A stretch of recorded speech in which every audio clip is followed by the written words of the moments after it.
മാതാവിന്റെ 7 വ്യാകുലങ്ങളിൽ 5-ാമത്തത് യേശുവിന്റെ കുരിശുമരണമാണ്. മാതാവിന്റെ വേദന വിവരിക്കാവുന്നതിനപ്പുറമാണ്. തന്റെ മകൻ ക്രൂശിൽ നിന്ന് പിടഞ്ഞു മരിക്കുന്നത് കണ്ടു നിൽക്കുന്ന അമ്മ.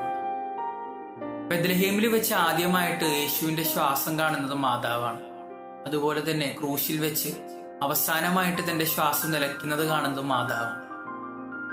മനുഷ്യ ജീവിതത്തിൽ വളരെയധികം വേദന നൽകുന്ന ഒരുപാട് നിമിഷങ്ങളുണ്ട്. അതിൽ ഏറ്റവും വേദന നൽകുന്ന ഒരു നിമിഷം മാതാപിതാക്കള് ജീവനോടെ നിൽക്കുമ്പോൾ തന്റെ മകനോ മകളോ മരിക്കുന്നതാണ്. പലപ്പോഴും നമ്മുടെ ജീവിതത്തിൽ നമുക്ക് പ്രിയപ്പെട്ട ഒരുപാട് പേര് നമ്മിൽ നിന്ന് വേർപെട്ടു പോയിട്ടുണ്ട്. ആ ഓർമ്മകൾ ഇപ്പോഴും നമുക്ക് വേദനകൾ നൽകുന്ന നിമിഷങ്ങൾ തന്നെയാണ്.